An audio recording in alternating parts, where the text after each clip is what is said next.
क्या Planck 10 second तक भी होल्ड नहीं किया जाता?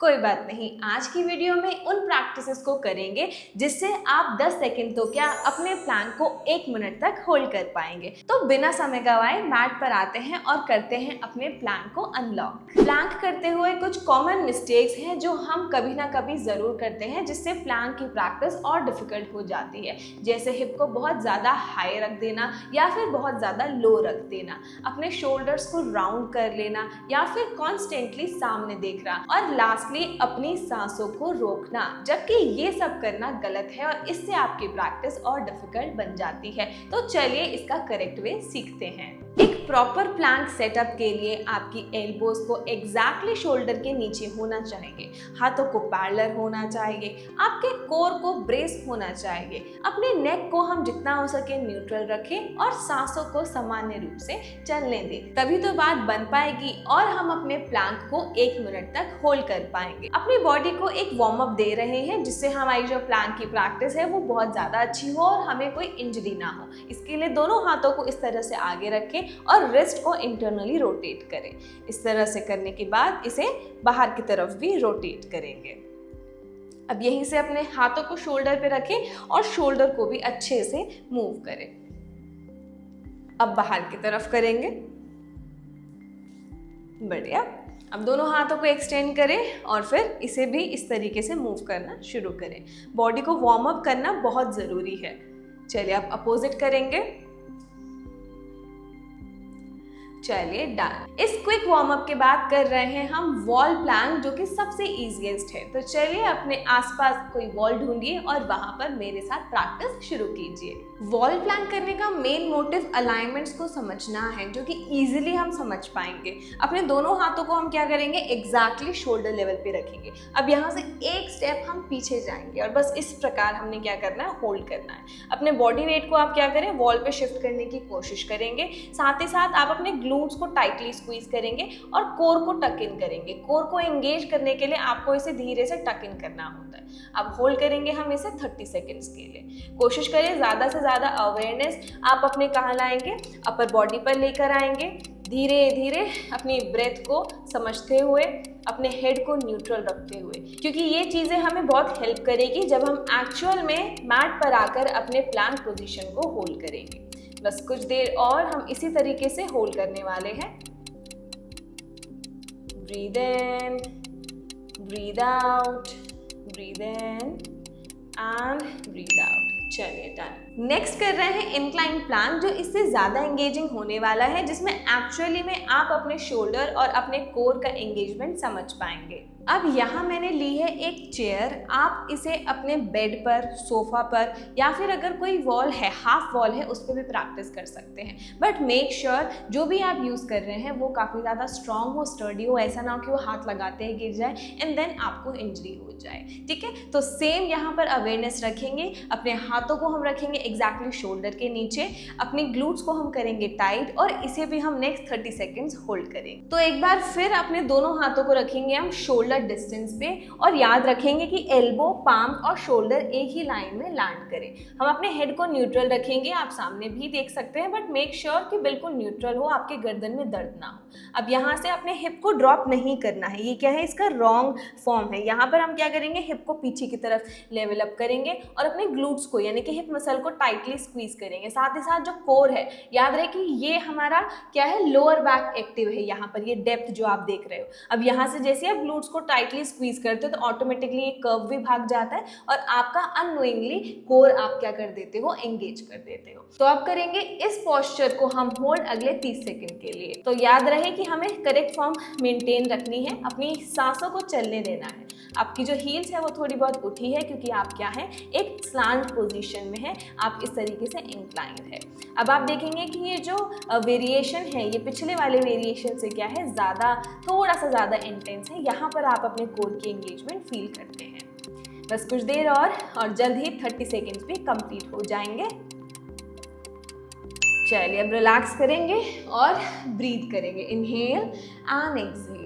अगले प्रोग्रेशन में कर रहे हैं हम नी प्लैंक्स। तो इस चेयर को साइड रख देंगे और अब आ जाएंगे अपने मैट पर। अब नी प्लैंक में जो एंट्री करते हैं वो होती तो एक्चुअल प्लैंक से ही है। कई बार आप टेबल टॉप पोजीशन में आ जाते हो और आपको लगता है कि आप प्लैंक पोजीशन में हो, जबकि वो इनकरेक्ट होता है। तो डिफरेंस क्या है यहाँ पे, हिप का है। जैसे मैंने पहले बताया था कि ज़्यादा हिप ऊपर होना या ज़्यादा हिप नीचे होना भी क्या है, एक मिस्टेक है हमारी प्लैंक पोजीशन में। तो आप क्या करते हो, जब आप प्लैंक पोजीशन करते हो आप क्या करते हो, ये आपको लगेगा कि ये आपका क्या है, प्लैंक होल्ड है, जिसमें आपका हिप ऊपर है, आपका हेड सामने है। ये क्या है, गलत फॉर्म है।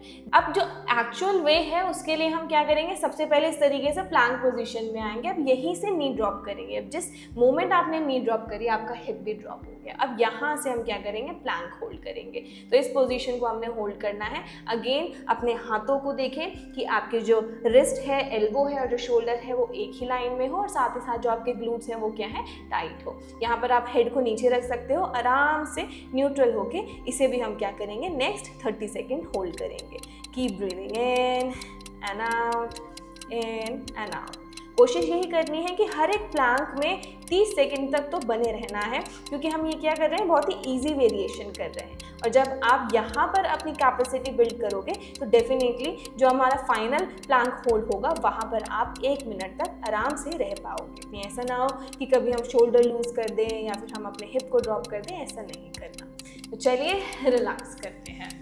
तो ऑलमोस्ट हम अपने प्लैंक को अनलॉक करने वाले हैं। यहाँ पर हम कर रहे हैं फोर आर्म प्लैंक, जो थोड़ा सा इजी है हमारे अपर प्लैंक से। इसका हम एक सर्किट करने वाले हैं, जहाँ पर हम क्या करेंगे, 15 सेकेंड होल्ड करेंगे, फिर कुछ सेकेंड होल्ड करेंगे, फिर 20 सेकेंड होल्ड करेंगे, फिर रेस्ट करने के बाद एक बार फिर इसे 15 सेकेंड होल्ड करेंगे। ये आपको हेल्प करेगा एक्चुअल स्ट्रेंथ बिल्ड करने में और आपकी होल्डिंग पावर बढ़ाने में। अगर आप ये सर्किट कर लेते हैं तो कॉमेंट करके ज़रूर बताइए कि क्या आपने ये पास किया या नहीं। चलिए क्विकली इसकी पहले अलाइनमेंट समझते हैं और फिर फाइनल अपने सर्किट को कंप्लीट करते हैं। अब इसके लिए आप अपने मैट पर इस तरीके से आ जाते हैं और आप अपनी एल्बो के बीच में जो डिस्टेंस है उसे मेजर करते हैं। यानी कि आप अपने इस तरीके से एल्बोज को टच करेंगे और फिर अपने हाथों को एग्जैक्टली उसी तरीके से रखेंगे। यहाँ पर अपने जो फोर आर्म है वो बिल्कुल पैरेलल रखने हैं। आप हाथों को नीचे भी रख सकते हैं या फिर इंटरलॉक भी कर सकते हैं without disturbing the position of your elbows. अब यहाँ पर हमारी जो एल्बोज है और जो शोल्डर है वो क्या आएंगे, एक के ऊपर एक। यानी कि जो हमारी एल्बो है वो डायरेक्टली हमारे शोल्डर के नीचे ही होनी चाहिए। ऐसा ना हो कि आपकी जो एल्बो है वो आगे पीछे हो। बाकी की जो अलाइनमेंट है वो सेम है कि हमारे जो ग्लूट्स हैं वो टाइट होंगे, हमारा जो हिप है वो ड्रॉप नहीं होगा या टू हाई नहीं होगा। यहाँ पर हम क्या करेंगे, अपने हिप को न्यूट्रल रखेंगे एक ही लेवल पर। तो चलिए इसे 15 सेकेंड होल्ड करेंगे पहले।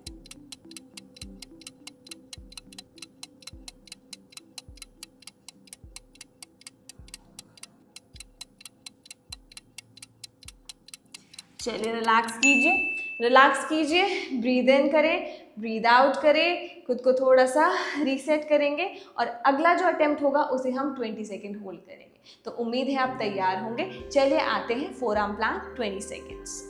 फिर से सेम अलाइनमेंट मेजर करके,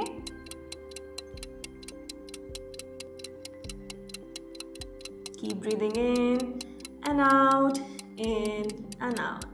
यहाँ पर आप अपनी स्ट्रेंथ को बिल्ड कर रहे हैं। पोस्चर को पूरी एंगेजमेंट के साथ होल्ड कीजिए एंड रिलैक्स योरसेल्फ। अगर ये 2 राउंड इजीली कर लिए हैं तो वेल डन, आप बहुत अच्छी प्रोग्रेस कर रहे हैं। तो क्विकली करते हैं लास्ट राउंड, जिसे हम केवल 15 सेकेंड होल्ड करेंगे। मैट पर आ गए हैं and let's start. Keep breathing in and out.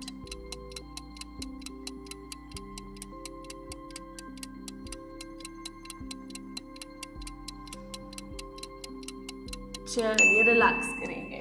तो फाइनली टाइम आ गया है हमारे प्लैंक को होल्ड करने के लिए और हम अब क्या करेंगे, इसे 1 मिनट होल्ड करने की कोशिश करेंगे और मुझे विश्वास है कि आप इसे 1 मिनट बहुत ही आसानी से होल्ड कर लेंगे। So without wasting any minute let's finally do our plank. अभी तक जो हम फॉलो करते आ रहे थे वही डिस्टेंस, अपने दोनों हाथों के बीच में शोल्डर डिस्टेंस, हाथों को रखेंगे एग्जैक्टली कंधे के नीचे। अब यहाँ पर हिप को लिफ्ट करेंगे, हेड को न्यूट्रल रखें और अब इसे हम अगले 1 मिनट तक होल्ड करने की कोशिश करेंगे। Breathe in, breathe out, breathe in, breathe out. करते रहेंगे। Keep breathing in and out. बस कुछ देर और। खुद को स्ट्रॉन्ग रखिए, पूरी बॉडी को अपने अंडरस्टैंड करेंगे। देखिए कहाँ पर सबसे ज़्यादा प्रेशर पड़ रहा है। अपने ग्लूट्स को एंगेज करके रखेंगे, कोर को एंगेज करके रखेंगे, सांसों को सामान्य रूप से चलने देंगे। Breathe in, breathe out, breathe in, breathe out, breathe in, breathe out. बस कुछ देर और। We are almost there. Continue करेंगे। Keep breathing, keep breathing. Inhale exhale, inhale Excel.